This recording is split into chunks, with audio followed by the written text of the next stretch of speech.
যে কোনো পূজার অনুষ্ঠানে বা নিরামিষ দিনে বা যারা পেঁয়াজ রসুন খেতে পছন্দ করো না তাদের জন্য রইল আজকে আমার রেসিপি। আজকে আমি বানাচ্ছি নিরামিষভাবে তৈরি আলুর দম। এটা কিন্তু সম্পূর্ণ আমি নিরামিষভাবেই বানিয়েছি, আর ঘরে থাকা কিছু উপকরণ দিয়েই এটা বানানো হয়ে যায়। তবে চলো দেখে নাও। এখানে আমি গোটা জিরে হাফ চামচ, কয়েকটা শুকনো লঙ্কা, হাফ চামচ গোটা ধনে, 1.5 চামচ পোস্ত আর গোটা গরম মশলা 1 চামচ মতো নিয়ে নিয়েছি। সবগুলোকে আমি ড্রাই রোস্ট করে নেব। আর গ্রেভি বানানোর জন্য কয়েকটা কাঁচা লঙ্কা, 1.5 চামচ চারমগজ, 2টো টমেটো আর আদা নিয়ে নিয়েছি। এগুলোকে আমি পেস্ট করে নেব। দেখো, এদিকে আমি ড্রাই রোস্ট করতে বসিয়ে দিয়েছি। গ্যাসের আঁচটা মাঝারি করে একটু নাড়িয়ে চাড়িয়ে এগুলোকে ভেজে নিতে হবে। গ্যাসের আঁচটা যদি বাড়িয়ে দাও তাহলে কিন্তু এগুলো পুড়ে যাবে আর খেতে ভালো লাগবে না। যখন দেখবে কালারটা চেঞ্জ হয়ে গেছে আর ধোঁয়া বেরোচ্ছে তখন কিন্তু নামিয়ে নেবে। দেখো, আমার এটা ভাজা করা হয়ে গেছে। এবার আমি এটা নামিয়ে নিচ্ছি। এইদিকে আমি আলু কেটে নিয়েছি, 7-8টা মতন আলু আমি একটু বড় বড় টুকরো করে কেটে নিয়েছি। ওগুলোকে আমি হলুদ মাখিয়ে নিলাম। 1 চামচ হলুদ দিয়ে দিয়েছি, দিয়ে ওগুলোকে খুব ভালো করে মাখিয়ে নেব। আমি কিন্তু কোনো নুন ইউজ করব না, নুনটা আমি পরে দেব। খুব ভালো করে প্রত্যেকটা টুকরোর মধ্যে আমি হলুদ মাখিয়ে নিলাম।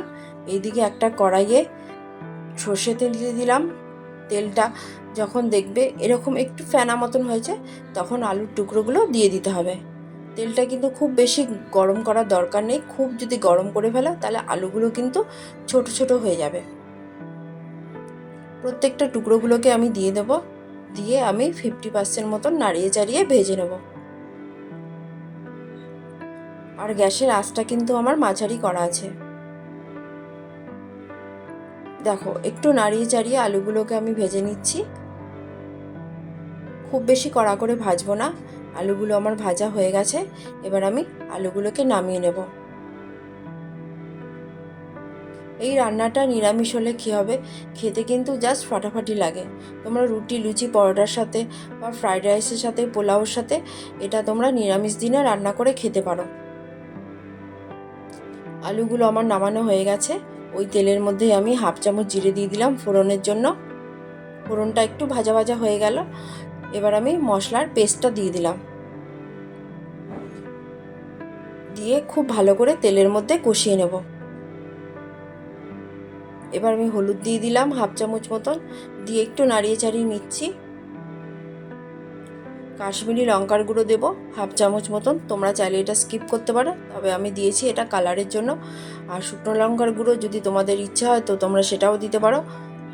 এবার আমি যেই মশলাটাকে ড্রাই রোস্ট করে রেখেছিলাম সেটা দিয়ে দিলাম, দিয়ে খুব ভালো করে নাড়িয়ে চাড়িয়ে নেব। যে কোনো তরকারিতে এই রোস্ট মশলাটা যেটা রয়েছে সেটা কিন্তু দিতে পারো, স্বাদ কিন্তু অনেক গুণ বেড়ে যায়। এবার আমি নুন দিয়ে দেবো পরিমাণ মতন। আগে কোনো রকম নুন দিইনি, আমি একবারই নুন দেব, দিয়ে খুব ভালো করে মিশিয়ে নেব। দেখো, সাইড দিয়ে তেলটা সেপারেট হতে শুরু করেছে। এই টাইমে আমি যে আলু টুকরোগুলো ভেজে রেখেছিলাম সেগুলো দিয়ে দেব, দিয়ে খুব ভালো করে মশলার সাথে মিশিয়ে নেব। দেখো, কালারটা কত সুন্দর এসছে। আমার মেশানো টেশানো হয়ে গেছে। এবার আমি টক দই দিয়ে দিচ্ছি। এখানে আমি 5 চামচ মতন টক দই আমি ফেটিয়ে নিয়েছি, ওটাই দিয়ে দিলাম, দিয়ে আবার একটু মিশিয়ে নেব।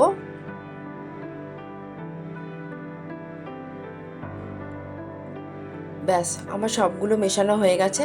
দেখো কত সুন্দর সাইড দিয়ে তেলটাও সেপারেট হয়েছে, আর দেখতেও কত সুন্দর লাগছে। তোমাদেরকে একটু কাছ থেকে দেখাই। দেখো, দেখে মনে হচ্ছে এখনই খেয়ে ফেলি।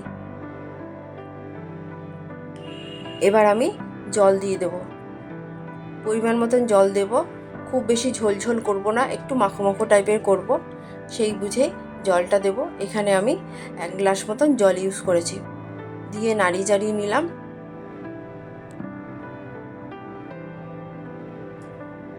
আমার নাড়ানো চাড়ানো হয়ে গেছে। এবার আমি ঢেকে রাখবো, 20 মিনিট মতন ঢেকে রাখলেই হবে। 20 মিনিট পর ফিরে আসলাম, আর মাঝে মধ্যে কিন্তু আমি একটু ঢাকনা সরিয়ে নাড়িয়ে নিয়েছিলাম। দেখো আমার আলুগুলো কিন্তু একদম নরম হয়ে গেছে। আর গ্রেভিটা দেখাচ্ছি, গ্রেভিটা একটু পাতলা ধরনের আছে। এই টাইমে আমি গ্যাসের আঁচটা বাড়িয়ে দেবো। এবার আমি চিনি দিয়ে দিলাম। নিরামিষ রান্না কিন্তু একটু মিষ্টি মিষ্টি হলে খেতে ভালো লাগে। খুব ভালো করে মিশিয়ে নেব। তোমাদের যদি ভালো লাগে লাইক করবে, সাবস্ক্রাইব করবে, আর বাড়িতে অবশ্যই রান্না করে খাবে। আর যদি ফেসবুক পেজ থেকে দেখো তাহলে কিন্তু অবশ্যই ফলো করবে।